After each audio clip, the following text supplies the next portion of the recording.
Well, I don't want to give too much away, but listen, it was a really good performance. I still think there's areas where we can improve, and that's what we've tried to do over the last 3 days. We're under no illusions that it's going to be a different game. Fenerbahçe will be hurting, I know that. My players know that. They're well aware of that as well, so we've spoken about that over the last couple of days. So we've prepared in the right manner. There might be 1 or 2 tweaks. We'll just need to wait and see. But look, it's been a good 3 days. That's the first time I've really had the players to go and work on certain things that I think they can improve on. And they've worked ever so hard, so that's all I can ask as a manager. Any game, whether it's in Europe or domestically, I think you have to have a flexibility, and that's something that I don't think this team's had. So that's some things we've had to get through, we've worked on. And within a game, if things aren't going according to plan, that we can go and change that. So that's certainly something that I've got to give the boys credit for. They've took things on board that I've wanted them to take on. And we'll approach a game in a manner that we need to go and try and win. Her oyunda gerektiriyorsa buna göre yaklaşıyoruz. Well, they've got to have a different mindset. That's been a big issue. They know that. I'm not going to sit here, and I think you all know that as well. It has been an issue at times throughout the season, and that's something that I'm tasked with trying to change, and I'm working ever so hard to do it, and so the boys as well. So they're taking everything that we're giving them on board. And what I've seen in the last 3 days, it's certainly going well. See if you get this place rocking.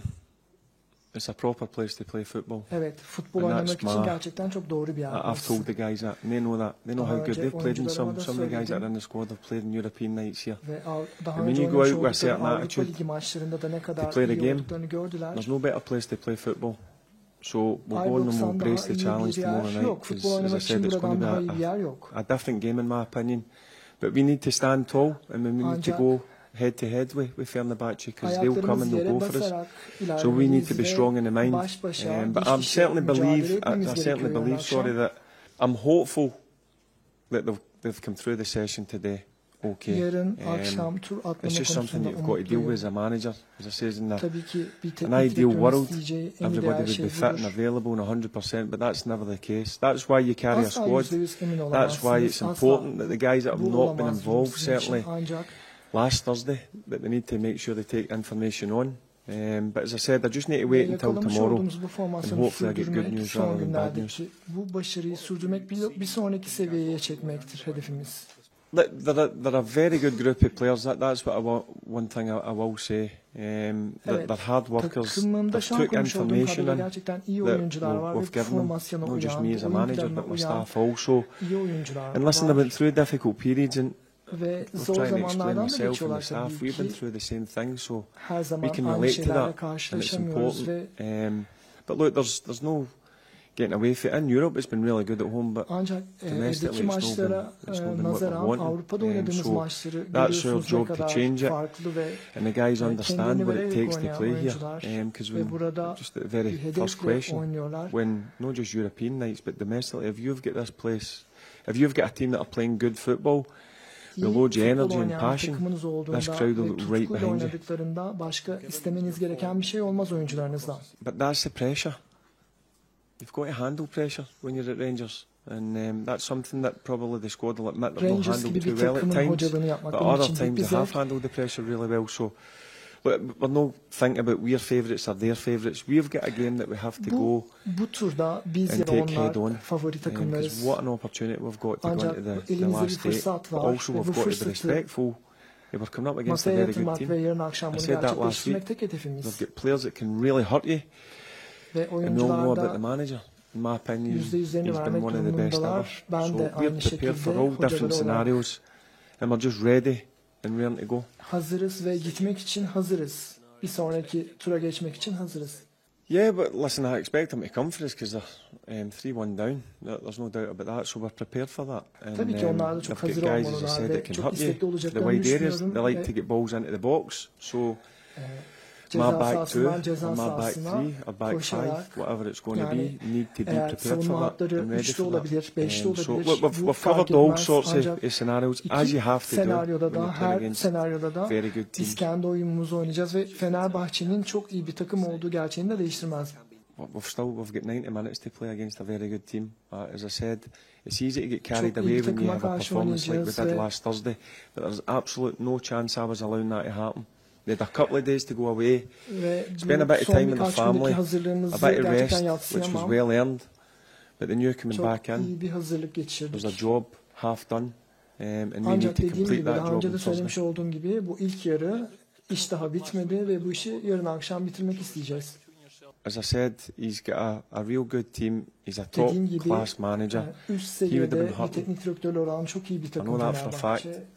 And you'll see a different Fenerbahçe here tomorrow night. There's no doubt about that. And as I said, we have worked the last 3 days on different scenarios that I think will happen within the game. And we just need to wait and see what happens come 8 o'clock. But I've got every faith in my group of players. Ancak ben oyuncularıma, bütün kadroma inancımı sürdürüyorum yarın akşam için. I'm not sure. It's obviously it's not my decision. Whatever information is, or whatever jobs we get told to do, we go out and we do our job. And it's important that everyone knows the game plan and everyone's on the same page, which we were on Thursday night. And we've just got to continue that. Bu süreçte Avrupa Ligi'nin ikinci maçını oynayacağız yarın akşam. Yeah, it was obviously a tough time being out injured. But for me, I tried to look at the positives and what I can improve as a player. I went away and done that in different aspects of my game, which I could try and improve. And obviously, yeah, look forward to the next few months, the last few months of the season, and hopefully I can do all I can to keep myself in the team and keep improving as a player. Yeah, definitely. As I say, it was a good performance, but the game's done now. We're on to the second leg now, and we know it's not done, as I've said. So yeah, we need to be better than what we were over there. We expect Fenerbahçe to come over, and they're a top side, so we respect them, and we've got to make sure that we're on the ball tomorrow. The manager himself said there's been problems at Ibrox. Yeah, you got to go on, meet every game head on. You're at a big club, these are big matches, every game's a big match. So you've got to go out and play yourself properly and make sure that you do all you can to get through the tie. Ve bu turu atlamak istiyorsanız işinizi ciddiyetle yapmalısınız. No, not at all. You go out there tomorrow with confidence and you look to get through to the next round. That's all that our team's focused on. Every single one of us are focused on getting through to the next round, and that's the only thing that we need to care about. Yeah, it was great. Obviously, every game in Europe, you're always playing against top quality players, and it's nice to challenge yourself in games like that. And yeah, like just go out and play football. That's what you've got to do. You've got to go and win matches, and that's all that is in my head. To be honest, it's not who I'm playing against.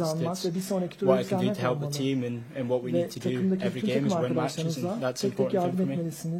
Ve herkes elini taşın altına koymalı.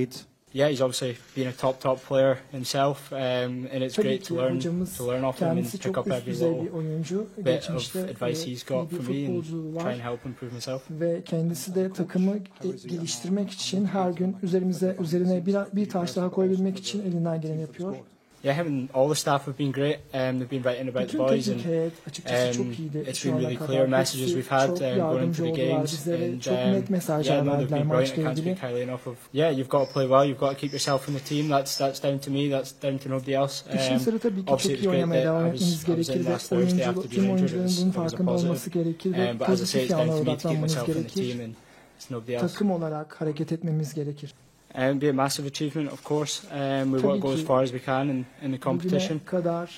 As you say, there's been a couple of knocks and bumps on the road, but it's about how you overcome them and how you look in the future now. And we've got to take every game as it comes and make sure we win every game we play. Karşılamalıyız ve her maçı olduğu gibi göğüslemeliyiz. Yeah, definitely. Every game's a big game for this club, like I've said. No matter the occasion or anything, you've got to go and apply yourself and make sure that you're putting in a good performance to first of all help the team. And of course, these games you're going out to prove yourself as well. Of course, every time you step on the pitch, you've got to have that in your head. But as I say, tomorrow we've got a job to do and we'll be ready for that. Demiş olduğum gibi yarın akşam için çok büyük bir işimiz var ve o işimizi tamamlamamız gerekiyor.